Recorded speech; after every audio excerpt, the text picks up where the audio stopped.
মা কয়েকদিন থেকে আমড়ার আচার তৈরি করবে বলতেছিল, তো আজকে সময় করে মা এই মজাদার আমড়ার আচারটা তৈরি করেই ফেললো। আসসালামু আলাইকুম এভরিওয়ান, কেমন আছেন সবাই? আচার এমন একটা জিনিস যেটা আমাদের মেয়েদের সবসময় প্রয়োজন হয়, আর আমার তো আচার খেতে প্রচুর ভালো লাগে। তো আজকে মা আমড়ার আচারটা তৈরি করবে। আমড়ার আচার তৈরি করার জন্য যে আমড়াগুলো লাগবে, ওই আমড়াগুলো আমাদের এই বিশাল বড় গাছটা থেকে পেরে নিতেছে। সব রকমের আচারের যদি কালেকশন আমি রাখতে পারতাম তাহলে তো আমার কাছে অনেক ভালো লাগতো। যদিও সব রকমের আচারের কালেকশন আমি রাখতে পারি না, কিন্তু মাঝে মাঝে মা এই ধরনের আচারগুলো আমাকে তৈরি করে দেয়। আমড়ার আচার, আমের আচার, চালতার আচার। তো এখন যেহেতু আমড়ার সময় চলতেছে, আমড়ার আচার তো তৈরি করতেই হবে। তো যাই হোক, আমরা অনেকগুলো পাড়া হয়ে গেছে, আর এরপর হচ্ছে আমি সবগুলো আমরা কুড়িয়ে নিতেছি। আর আমাদের আমড়াগুলো অনেক বড় বড় আর মিষ্টি। তো আমি আর মা মিলে সবগুলো আমরা কুড়িয়ে নেওয়ার পর এরপর আমড়াগুলোকে বাসায় নিয়ে এসে এখন সুন্দর করে কেটে কুটে নিব। তো প্রথমে আমি এখন আমড়াগুলো খোসা ছুলে নিতেছি, আর আমি সবগুলো আমরা এইভাবে খোসা ছুলে নিব।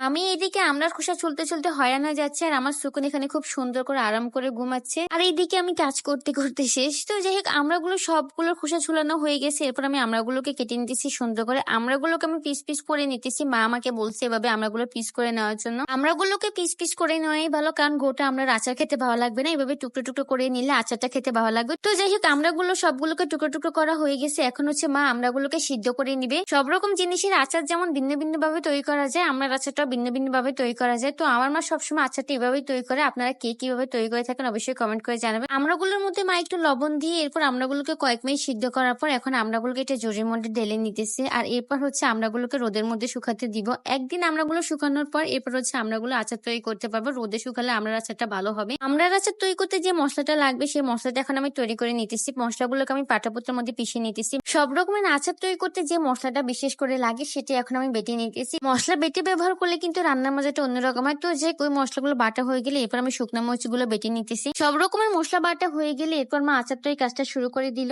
তো মা এখানে আমাকে বলে বলে দিতেছে আর আমি সবগুলো কাজ করে নিতেছি। তো প্রথমে এখানে রসুন দিয়ে দিলাম, রসুন দিয়ে একটু নাড়াচাড়া করে এরপর হচ্ছে মশলাটা দিয়ে দিতেছি। এখন হচ্ছে এক এক করে সব রকমের মশলা দিয়ে দিব তেলের মধ্যে। এরপর হচ্ছে মরিচ বাটাটা দিয়ে দিলাম। মশলাগুলোকে কয়েক মিনিট ভালোভাবে জাল দেওয়ার পর এই যে কালারটা হয়েছে পুরো লাল লাল। তো এরপর হচ্ছে চিনি দিয়ে দিলাম। আচার তৈরি করতে চিনি তো ব্যবহার করতেই হবে, জিনিসটা যতই মিষ্টি হোক না কেন তারপর হচ্ছে চিনি ব্যবহার করতে হয়। তো যাক, চিনি দেওয়ার পর ভালোভাবে মশলাগুলোকে কষিয়ে এরপর হচ্ছে আমড়াটা দিয়ে দিলাম।